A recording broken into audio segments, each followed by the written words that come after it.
Battle Line is a classic two-player tactical game from designer Rainer Knizia and publisher GMT Games.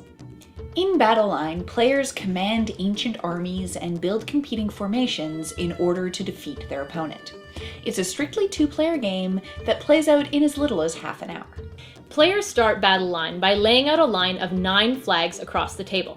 Each player receives 7 troop cards, and all the extra troop cards and tactics cards go face down on the table. On their turn, a player plays 1 troop or 1 tactic card face up onto the table, and then draws 1 card from either deck to refill their hand. Troop cards are used to build 3-card formations in front of each flag, while tactics cards might give your formation a boost or make things harder for your opponent. Formations resemble poker hands. The most powerful formation is a wedge, which is 3 cards in sequence of the same color.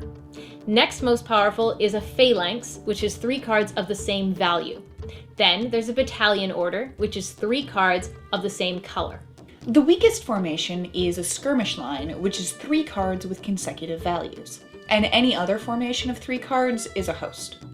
Now, if you've got 2 formations of the same type on a flag, then the one with the highest total card value wins. A flag is won only when it's clear that one player's formation cannot be beaten. So this could happen if both players have played 3 cards on a particular flag, or if one player hasn't completed their formation, but it's clear by the other cards that they've played on the table that they can't beat their opponent at that flag. In the case of a tie, the player who's played the last card at that flag loses. Now, once a player has won a flag, they put its token behind their winning formation, which is going to stay on the table. No further cards can be played on that flag, even if there's still space left.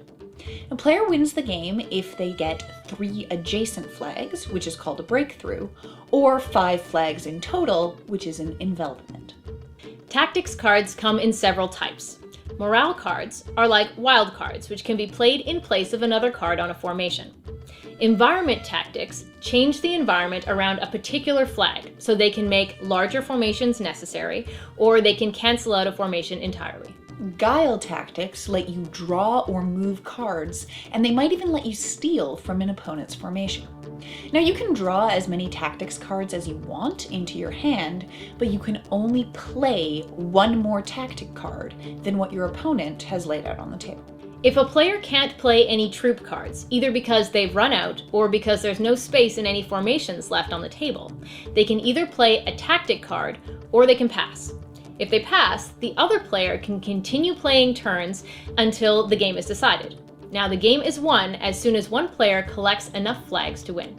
So Battle Line has seen a whole lot of gameplay at my house, and it's largely because it's so fast to learn, to set up, and to play. This is a great game if there's only 2 of you and you don't have the energy for a full game night, but you still want to get some serious tactical thinking on, or if you don't have all that much time to play. I also love how the constraints that are placed on you mean that every decision you make in the game feels meaningful. You can only play 1 card per turn, and there are so many limitations on where you can go that it can often be quite a challenge to figure out what that one optimal thing is to do with the only action you have. Now, that level of analysis involved means that this game can be really antisocial for something that's so fast and light. A lot of games of Battle Line I've played have involved me and my opponent kind of staring grimly at our cards and not even looking at each other, let alone talking. It's a really fun game to play, but it doesn't always look that way to outside observers, and that can be a little funny for some players. So another con that some people see in this game is it can be a little dry. The theme is a little pasted on, really, over that simple mechanic, so it doesn't really feel as immersive as some other games. However, along with that simple gameplay, this game is very accessible in that it's incredibly portable, comes in a very small box, you can take it anywhere. And it's very cheap. So you end up with this simple game that's great to play and very, very accessible by a lot of people. Also, even though it's so simple, it actually gives you a lot of tactical options in your gameplay. So every time you play it, it's going to be a little bit different. Depending on who you play with, it could be a totally different game than the last time you played. So it has a lot of replayability. And that's really what makes this game great.